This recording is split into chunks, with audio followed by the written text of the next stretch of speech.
کی تمام بیویوں نے اللہ کے رسول کو اختیار کیا، وہ تقوی اور طہارت والی زندگی گزارنے والی ازواج، انہوں نے دنیا اور دنیا کی نعمتوں کو اختیار نہیں کیا، ان کے سامنے آپشن اور اختیار رکھا گیا تھا، لیکن پھر بھی انہوں نے آخرت کو چنا، نبی پاک صلی اللہ علیہ وسلم کو چنا۔ یہ اس بات کی دلیل ہے کہ ازواج مطہرات بڑی پاک دامن، بڑی پاکیزہ زندگی گزارنے والی، وہ بڑی متقی اور پرہیزگار شخصیات کی حامل تھی۔ آیت تطہیر کے نزول کے بعد نبی کائنات جناب محمد الرسول اللہ صلی اللہ علیہ وسلم کی ازواج کو اللہ تعالیٰ نے بہت ساری نصیحتیں کی، بہت سارے نصیحتیں ان کے بارے میں نصیحت کی آیات نازل کی، اور پھر اس کے بعد آیت تطہیر کے بعد نبی پاک صلی اللہ علیہ وسلم پر یہی آیت کریمہ آیت تطہیر نازل ہوتی ہے، اور اللہ کے رسول کی بیویوں سے کہا جاتا ہے وَقَرْنَ فِي بُيُوتِكُنَّ وَلَا تَبَرَّجْنَ تَبَرُّجَ الْجَاهِلِيَّةِ الْأُولَىٰ۔ اے نبی کی بیویوں، تم اپنے گھروں میں ٹھہرے رہو، تم اپنے گھروں میں سکونت اختیار کرو، تم اپنے گھروں سے باہر بے جا نہ نکلو، وَلَا تَبَرَّجْنَ تَبَرُّجَ الْجَاهِلِيَّةِ الْأُولَىٰ۔ اور جس طریقے سے زمانہ جاہلیت میں عورتیں اپنے زیب و زینت کا اظہار کرتی تھیں، زرق برق لباس پہن کر کے مردوں کے سامنے آتی اور جاتی تھی، جس طریقے سے زمانہ جاہلیت میں عورتیں مردوں کے سامنے اپنے زیب و زینت کا اظہار کرتی تھی، وَلَا تَبَرَّجْنَ تَبَرُّجَ الْجَاهِلِيَّةِ الْأُولَىٰ۔ زمانہ جاہلیت کی عورتوں کی طریقے سے تم لوگ اپنے زیب و زینت کا اظہار نہ کرنا۔ پھر اس کے بعد نبی کی بیویوں سے کہا جا رہا ہے وَأَقِمْنَ الصَّلَاةَ، اے نبی کی بیویاں تم نماز کو قائم کرو، وَآتِينَ الزَّكَاةَ، تم اپنے مالوں سے زکات نکالا کرو، وَأَطِعْنَ اللَّهَ وَرَسُولَهُ، تم اللہ اور اس کے رسول کی اطاعت، ان کی تابعداری اور فرما برداری کرو۔ انما یرید اللہ تعالیٰ چاہتا ہے لیذھب عنکم الرجس اہل البیت، اے نبی کی بیویوں اللہ تعالیٰ چاہتا ہے کہ تم سے ساری آلودگیوں کو تم سے دور کر دے، لیذھب عنکم الرجس اہل البیت، اللہ تعالیٰ کا ارادہ یہ ہے کہ نبی کے اہل بیت سے ہر قسم کی آلودگی کو دور کر دے، وَيُطَهِّرَكُمْ تَطْهِيرًا، اور اللہ تعالیٰ چاہتا ہے کہ تمہیں ہر قسم کی آلودگیوں سے اور گندگیوں سے پاک اور صاف کر کے تمہیں پاکیزہ اور مقدس بنا دے۔ قرآن مجید کی اس آیت کریمہ میں سورۃ الاحزاب کی اس آیت نمبر 33 میں اللہ تعالیٰ نے نبی پاک صلی اللہ علیہ وسلم کی بیویوں کو مخاطب کیا اور کہا وَقَرْنَ فِي بُيُوتِكُنَّ، تم لوگ اپنے گھروں میں ٹھہری رہو، اور پھر اس کے بعد ان سے کہا گیا تم نماز قائم کیا کرو، تم زکوٰۃ کو ادا کیا کرو، تم لوگ اللہ اس کے رسول کی اطاعت اور فرما برداری کیا کرو۔ پھر اس کے بعد انہی نبی کی بیویوں کے بارے میں کہا جا رہا ہے انما یرید اللہ کا ارادہ یہ ہے لیذھب عنکم الرجس، تمہیں آلودگیوں سے پاک و صاف کر دے، وَيُطَهِّرَكُمْ تَطْهِيرًا۔ آیت تطہیر آیت اہل بیت نبی کی بیویوں کے بارے میں نازل ہوئی ہے۔ پورا رکوع آیت نمبر 28 سے لے کر کے آیت نمبر 34 نبی صلی اللہ علیہ وسلم کی بیویوں کے بارے میں نازل ہوا ہے۔ اس پورے رکوع کی 7 آیات میں تقریباً 26 بار مؤنث کا صیغہ، تقریباً 26 مرتبہ مؤنث کے صیغے استعمال کیے گئے، اور مؤنث کے وہ تمام صیغوں سے مراد نبی پاک صلی اللہ علیہ وسلم کی ازواج۔ اس آیت کریمہ کے اندر اس پورے رکوع میں متعدد بار مؤنث کی ضمیریں استعمال کی گئی، وہ تمام ضمائر نبی پاک کی ازواج کی طرف لوٹ رہی ہیں، اور جو اہل بیت کہا گیا ہے اس بیت سے مراد نبی پاک کا وہ گھر ہے جو گھر آپ نے اپنی بیویوں کے لیے مسجد نبوی کے بغل میں بنا کر کے دیا تھا، جس گھر میں رسول پاک کی بیویاں سکونت اختیار کرتی تھی، اسی گھر کو مراد دیا گیا، اسی گھر کے مکینوں کو، اسی گھر میں رہنے والوں کو اہل بیت کہا گیا۔ اہل بیت سے مراد نبی پاک صلی اللہ علیہ وسلم کی ازواج اور آپ کی بیویاں ہیں۔ قرآن مجید کی آیات اس بات کے اوپر شاہد ہے، اور قرآن مجید کا یہ پورا رکوع اس بات کے اوپر دلیل ہے کہ اللہ کے رسول صلی اللہ علیہ وسلم کی بیویاں اہل بیت میں اولین طور پر داخل ہیں۔ خاص طور سے اہل بیت کی آیات اور آیت تطہیر نبی پاک صلی اللہ علیہ وسلم کی بیویوں کے بارے میں نازل ہوئی ہے۔ چنانچہ سورۃ الاحزاب کی اسی آیت کریمہ کی تفسیر میں امام فخر الدین رازی اپنی تفسیر کبیر کے اندر لکھتے ہیں انہا شاملۃ لنسائہ لأن سیاق الآیت ینادی بذلک۔ یہ آیت کریمہ اہل بیت کی آیت تطہیر نبی پاک کی تمام ازواج کو اور آپ کی تمام بیویوں کو شامل ہے۔ اہل بیت سے مراد اللہ کے رسول کی تمام بیویاں ہیں، لأن سیاق الآیت ینادی بذلک، کیونکہ آیت کریمہ کا جو سیاق ہے، آیت کریمہ کا جو سیاق و سباق ہے، اس آیت سے پہلے کی جو آیات ہیں وہ چیخ کر کے اعلان اس بات کے اوپر پکار رہی ہیں کہ اس سے مراد نبی پاک کی بیویاں ہیں۔ قرآن مجید کی اس آیت کریمہ کی تفسیر میں امام قرطبی رحمۃ اللہ علیہ نے حضرت عبداللہ ابن عباس رضی اللہ تعالی عنہ کا قول نقل کیا، ہم زوجاتہ خاصتاً، اہل بیت سے مراد، آل رسول سے مراد، عطرت رسول سے مراد، آل بیت سے مراد، ہم زوجاتہ خاصہ، نبی پاک صلی اللہ علیہ وسلم کی بیویاں ہیں، اور خاص طور سے خصوصی طور سے قرآنی آیات میں وہی مراد ہے۔ اور حضرت اکرمہ جو کہ حضرت عبداللہ ابن عباس رضی اللہ تعالی عنہ کے شاگرد ہیں، فرماتے ہیں من شاء بعلتہ انہا نزلت فی نساء النبی صلی اللہ علیہ وسلم، جس کے پاس طاقت و قوت ہو اور جو چاہے آ کر کے مجھ سے مناظرہ اور مباہلہ کر لے، یہ آیت کریمہ نبی پاک کی بیویوں کے بارے میں خاص طور سے نازل ہوئی ہے۔ حضرت اکرمہ کہتے ہیں میں اس بات پر مباہلہ اور مناظرہ کرنے کے لیے تیار ہوں۔ بہرحال بتانے کا مقصد یہ ہے کہ پورا رکوع آیت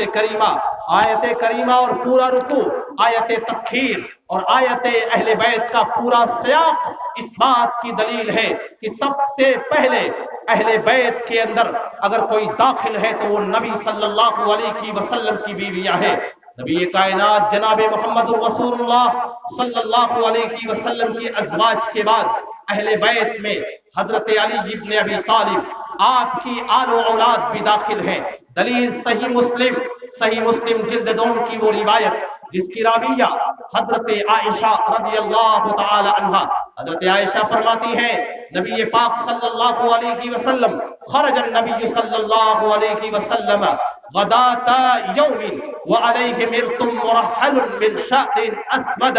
نبی پاک صلی اللہ علیہ وسلم ایک روز اپنے حجرے مبارک سے نکلے، آپ کے بدن کے اوپر ایک کالی چادر تھی جس کے اوپر کجاوے اور پالان کی تصویر بنی ہوئی تھی۔ اسی درمیان حضرت حسین اور حسن آتے ہیں، آپ نے ان کو اپنی چادر میں داخل کر لیا۔ حضرت فاطمہ رضی اللہ تعالی عنہا آتی ہیں، آپ نے ان کو اس کالی چادر کے اندر داخل کر لیا۔ حضرت علی ابن ابی طالب آتے ہیں، آپ نے ان کو اپنی چادر میں داخل کر لیا، اور حضرت علی ابن ابی طالب، حضرت فاطمہ رضی اللہ تعالی عنہا، حضرت حسن و حسین کو اپنی چادر مبارک میں داخل کرنے کے بعد آپ نے قرآن مجید کی یہ آیت کریمہ تلاوت کی، انما یرید اللہ لیذھب عنکم الرجس اہل البیت ویطہرکم تطہیرا، اور آپ نے قرآن مجید کی آیت کریمہ تلاوت فرما کر کے یہ بتا دیا کہ میرے بیت میں، میرے اہل بیت میں جس طریقے سے میری بیویاں داخل ہیں، اسی طریقے سے میرے اہل بیت میں حضرت علی ابن ابی طالب، حضرت فاطمہ رضی اللہ تعالی عنہ، حضرت علی ابن ابی طالب اور حضرت فاطمہ کے دونوں بیٹے بلکہ تمام اولادیں حضرت حسن و حسین بھی داخل ہیں۔ نبی پاک صلی اللہ علیہ وسلم کے اہل بیت میں، آل رسول میں، عطرت رسول میں حضرت علی ابن ابی طالب اور ان کی بیوی حضرت فاطمہ اور ان کی اولادوں کے ساتھ ساتھ نبی پاک کی وہ تینوں بیٹیاں بھی شامل اور داخل ہیں جو حضرت خدیجہ رضی اللہ تعالی عنہا کے بطن سے پیدا ہوئی تھی. حضرت رقیہ، حضرت ام کلثوم، حضرت زینب رضی اللہ تعالی عنہن اجمعین، یہ تمام اولاد نبی، نبی کی تمام بیٹیاں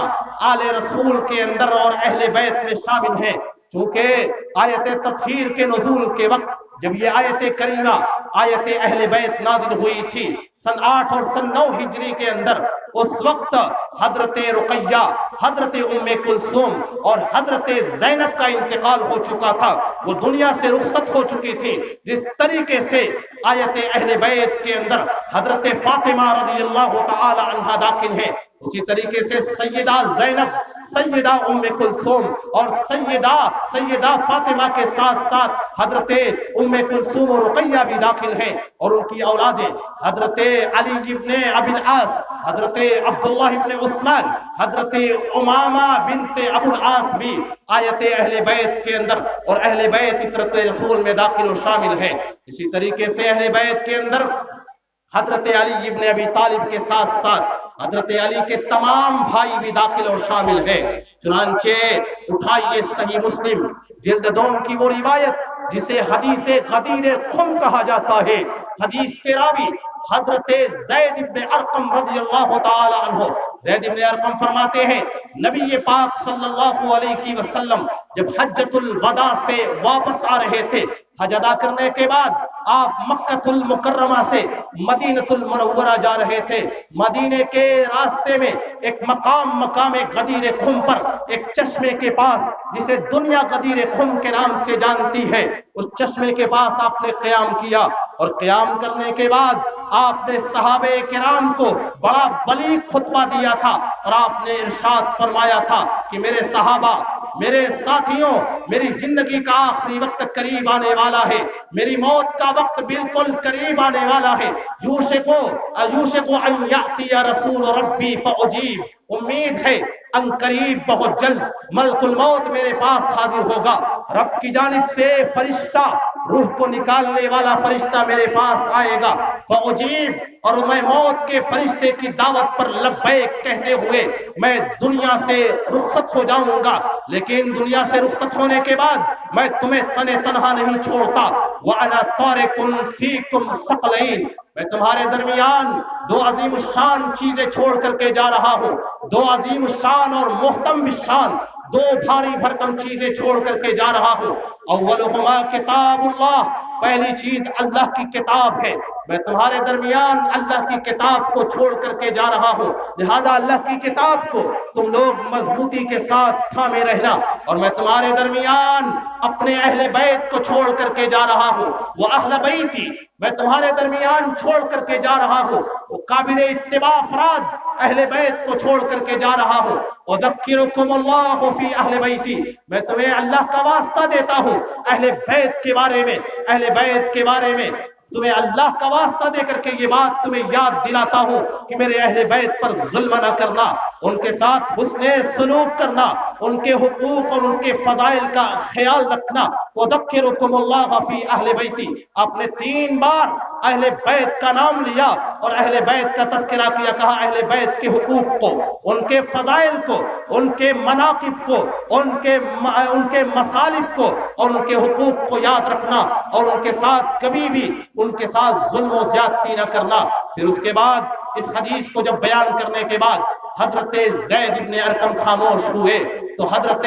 حسین ابن صبرہ مشہور تابعی، انہوں نے اپنے استاد زید ابن ارقم سے پوچھا من اہل بیتہ، اللہ کے رسول کے اہل بیت کون ہیں؟ الیس نساؤہ من اہل بیتی، کیا رسول پاک صلی اللہ علیہ وسلم کی بیویاں اہل بیت میں داخل نہیں ہیں؟ حضرت زید ابن ارقم نے کہا نساؤہ من اہل بیتی، اللہ کے رسول کی بیویاں اہل بیت میں آل رسول میں داخل ہیں، ولیکن اہل بیتہ من حرم الصدقہ، لیکن آپ کے اہل بیت عترت رسول اور آل رسول وہ ہیں جن کے لیے صدقہ لینا، جن کے لیے زکوٰۃ کا مال کھانا حرام ہے، جن کے لیے صدقے کا مال لینا اور زکوٰۃ کا مال لینا حرام ہے. پھر اس کے بعد حضرت زید ابن ارقم نے کہا